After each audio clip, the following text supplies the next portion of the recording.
Assalamu alaikum. Жалпы биздин Алам Кабар каналыбыздын көрүүчүлөрү, кадырман калайык журт, амансыздарбы? Баарыңыздарга Кыргызстандан салам айтабыз. Баарыңыздарга Аллахтын мерими жана ырайымы болсун. Бүгүн 2023 жылдын 26 декабрь күнү болуп калды. Биз Кыргызстандабыз. Москвадан келип калдык. Жана биз Бишкек шаарынан Ош жака келатканда Төө Ашудан ошо Алабелден анан дагы Чычкандан түшүп келатканда аябай катуу карларды көрдүк. Эми кар аябай катуу жаап атат. Ошол жерде тыгылып калган туугандар фураларды, чоң унааларды көрдүк. Этият болуп жүрүңүздөр демекчибиз. Эми айтайын деген нерсе, Каракөлдөн бери мына Ош жака келатканда тоолордон кулап түшкөн чоң эми таштарды көрдүк. Ошол жердеги таштардан этият болуп өтүңүздөр туугандар. Каракөлдөн бери Ош жака келатканда. Анан эми биз колубуздан келишинче ошол жерде таштарды тазалап койдук.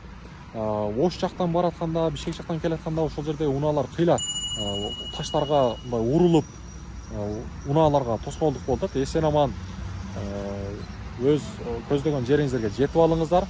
Ушул нерсени айтып коеюн дедим. Эми таштар көп экен. Мен биз ошол жердеги өзүбүздүн агабыз менен бир аз болсо да жолдорду тазалап койдук колубуздан келишинче. Себеп дегенде катуу келгенде кыйла тоскоолдук болот экен. Анан кыпындай таштагы сиздерди жол жээгинен сырт жакап чыгып коюшу мүмкүн. Эми авария болушу мүмкүн да. Ал нерсени Кудай сактасын. Ошондуктан этият болуп жүрүңүздөр туугандар.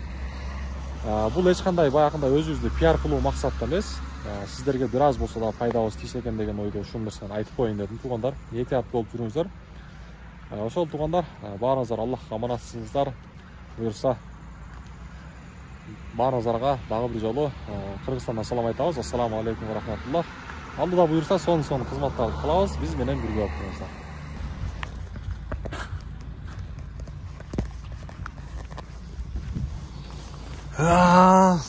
Туугандар, негизи жалпыңыздарга ассаламу алейкум деймин. Биздин Алам Кабар каналыбыздын көрүүчүлөрү. Биз азыркы учурда мал Бишкектен келатканбыз Ош жака. Ноокаткачы жол боюнда мына ушундай кулаган таштар аябай көп экен. Анан ошого жолдо этият болуп жүрүңүздөр демекчибиз. Азырда мындай караңыздар. Таштар аябай көп экен. Жол катарда бир сыйра тазалап келатабыз туугандар. Машиналар жактан келатат.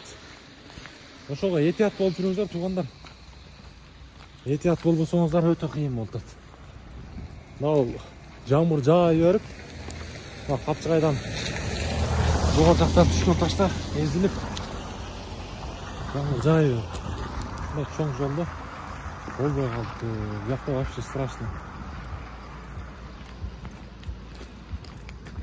Калбадыбы? Мындай таштар бар экен. Туугандар, этият болуңуздар.